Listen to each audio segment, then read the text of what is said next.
Moving on. Iowa at Ohio State. Kind of the forgotten game this week, where I'm not going to say it's a litmus test for Iowa. It's more of a litmus test for Will Howard, you know? Yeah. And look, the spread is gigantic. Okay. We don't normally cover games like with this kind of spread. But this week I felt it felt important to talk about this game and preview it a little bit because Iowa offensively has looked explosive in the run game, and I don't anticipate them having as explosive as a run game as they've had. But Caleb Johnson is really good, but we might find out how good. If he all of a sudden runs for another 150 yards against the Ohio State defense, like I have to look at Caleb Johnson in a similar light to the way I look at Ash and Janty. Similar, maybe not the same tier, but because holy cow, are both offenses dependent on their running backs. Will Howard has looked really good. It looks like Ohio State so far has won kind of the trade between Kansas State and them. And I guess I shouldn't say trade, but he's looked really good. And I've always been a Will Howard believer. I really have. And I think Ohio State, like if you were to tell me to pick Ohio State, I know they're the favorite to win at like plus 350 in most places. Yeah, I like Ohio State right now to win the national championship.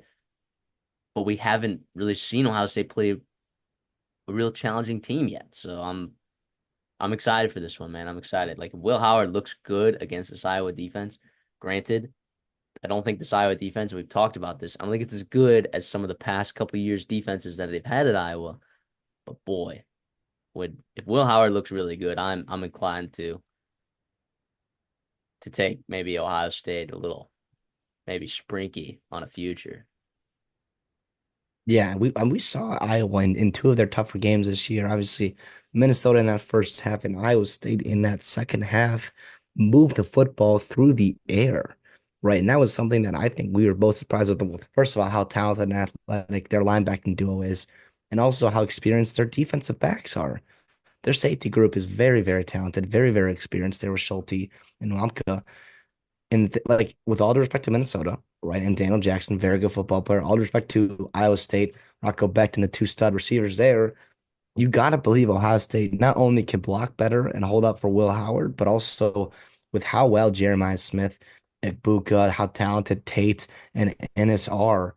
Like you think they're going to be able to move the football, and that's what scares me in this game. We've seen so many times, or I guess enough times, Iowa like really, really play well against, your middle of the pack of the Big Ten. But then once you get that big time talent gap between, your Ohio State, Michigan, Penn State, even sometimes some years, like you see the damn break. And it doesn't matter how good that Phil Parker defense is, it kind of just falls apart because the level of athlete that Ohio State is able to trot out there just kind of overwhelms Iowa, and their offense cannot keep up, especially if they are down early. We've seen Ohio State get off to good starts here the last couple of weeks. Yeah, I like Ohio State in this game. I will lay 20. Is it 20 and a half right now we're picking at? 20 and a half for picking at. Yeah, I still am not sold on Iowa. I thought it was impressive how they came in and handled business against Minnesota. But again, I think that Minnesota run defense is a lot more leaky than that front seven Ohio State, which we haven't really talked about either. This defense of Ohio State, for all the attention Will Howard, Jeremiah Smith, the two running backs are getting, this defense is really, really good. Aiden Child's a good dynamic football player. They could not run the ball, first of all. And also, he struggled to get going consistently. That defense is very good. They return a ton of production on all three levels there. That defense coordinator is obviously one of the best in the country, and Jim Knowles. Yeah, Ohio State has been as good as advertised, I think, since maybe that first half of the Akron game, where they kind of get off to a slow start. I think they continue that trend here, getting moving into Big Ten play against Iowa. Eye test wise, Ohio State to me feels like the best team in the country right now. I think if they score 28 points, I think they can cover the 20 and a half. I'll lay with you the 20 and a half. But man, dude, if Caleb Johnson looks awesome in this game, like, dude, he might be like that guy, like actually Well, that guy. and you not that, and Iowa has a very favorable schedule after this game, but I think you completely recalibrate in terms of like the upside in winning those games because of if they can move the ball offensively or if they can be that good running the ball when everyone knows it's coming, that is massive. And we talked about with Iowa, is if you give them a top 70 offense, right, even if it is all on the ground, with that defense and that coaching staff, they're going to be very productive in the Big Ten. Yeah, absolutely. So let me ask you this.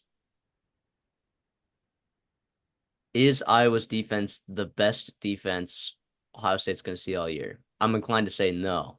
Is it the second best defense that Ohio State's going to see all year?